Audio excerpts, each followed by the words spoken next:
Assalamu alaikum, dear students. Today our topic is a story, Rustum and Saurabh. It is a tragic story of a father and a son. Let's begin.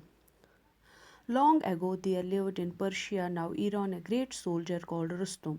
He was so brave and fearless, and he has so often saved his country from foreign invasion that he was called the Shield of Persia.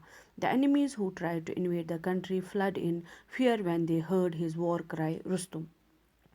बहुत वक़्त पहले Persia यानी Iran में रुस्तम नाम का एक अजीम सिपाही रहता था। वो बहुत ही बहादुर और निडर था और उसने अपने मुल्क को बहुत बार गैर मुल्की हमलों से बचाया था। इसीलिए उसे शील्ड ऑफ पर्शिया भी कहा जाता था, यानी पर्शिया की डाल कहा जाता था। जो दुश्मन पर्शिया पे हमला करने की कोशिश करते थे, जब वो रुस्तम की वॉर क्राई सुनते थे, यानी लड़ाई के मैदान में जब रुस्तम ज़ोर से अपना नाम लेता था, तो दुश्मन डर के भाग जाते थे। Persia is safe as long as Rustum leads our soldiers, said Caicus, the king of Persia. No enemy dare threaten us. If any does, he shall suffer a crushing defeat. कायकूस जो पर्शिया का बादशाह था, वो कहता था कि Persia safe है, महफूज है, जब तक रुस्तुम उनकी फ़ौज का लीडर है। कोई दुश्मन हमें डराने की कोशिश नहीं कर सकता। अगर किसी ने ऐसा करने की कोशिश की तो वो बुरी तरह से हार जाएगा। Unless Rustum is killed, our armies can never hope to see victory, the enemies of Persia used to say.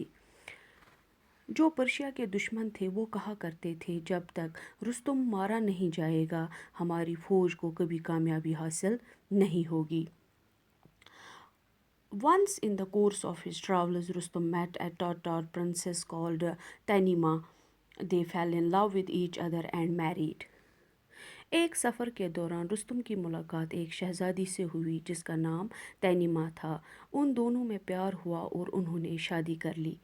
However, Rustum was not able to live with his wife for a long time.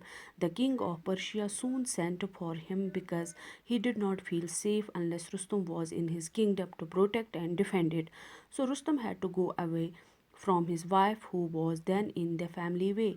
It was with great sorrow that he parted from her, because it might be many years before he saw her again. At the parting, he gave her a precious stone and said, "When you become a mother, tie this stone on the child's arm and keep our marriage a secret." लेकिन रुस्तुम ज़्यादा वक़्त अपनी बीवी के साथ नहीं रह सका।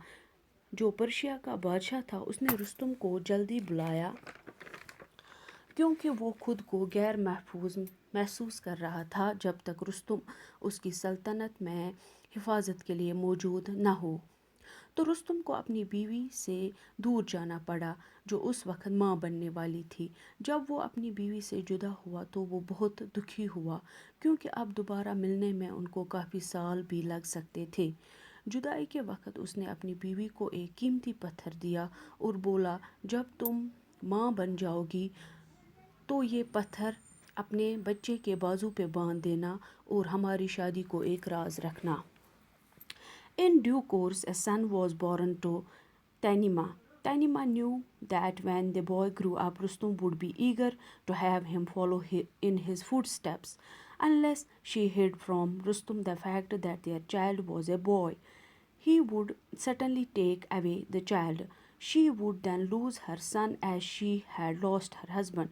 So Tanima sent word to Rustum that their child was a daughter. जब तैनीमा का वक़्त बराबर हुआ तो उसने एक बेटे को जन्म दिया। तैनीमा जानती थी जब ये लड़का बड़ा हो जाएगा तो रुस्तुम उसे अपने नक्श कदम पे चलाने के लिए बेताब हो जाएगा। वो चाहेगा कि उसका बेटा भी उसकी तरह एक बहादुर सिपाही बने। जब तक वो रुस्तुम से न छुपाए कि उनका बच्चा जो है वो लड़का है, वो यकीनी तौर बच्चे को ले जाएगा। तो उसके पास एक ही तरीका था अपने बच्चे को अपने पास रखने का, कि वो रुस्तुम से झूठ बोले कि लड़का पैदा हुआ है। वो फिर अपने हस्बैंड की तरह अपने बच्चे को भी खो देगी। वो अपने हस्बैंड की तरह अपने बच्चे को खोना नहीं चाहती थी। तैनीमा ने रुस्तुम को खबर भेजी कि उनके यहाँ एक बेटी पैदा हुई है। Tanima named her son Sohrab, which means child of many smiles. Sohrab grew up into a brave and handsome boy. He learned to use the sword and shield and became skilled in the arts of war. For miles around there was no one who would compete with him in feats of swordsmanship. तैनिमा ने अपने बच्चे का नाम सोहराब रखा, जिसका मतलब है मुस्कुराहटों का बच्चा। सोहराब एक बहादुर और खूबसूरत लड़के की शक्ल में बड़ा हुआ। उसने तलवार और शील्ड का इस्तेमाल करना सीखा और जंग लड़ने में महारत हासिल की। दूर दूर तक ऐसा कोई नहीं था जो तलवारबाजी में उसका मुकाबला कर सके। This was all for today. Rest जो चैप्टर है, रेस्ट स्टोरी, वो हम इंशाल्लाह कल डिस्कस करेंगे। अल्लाह हाफिज़।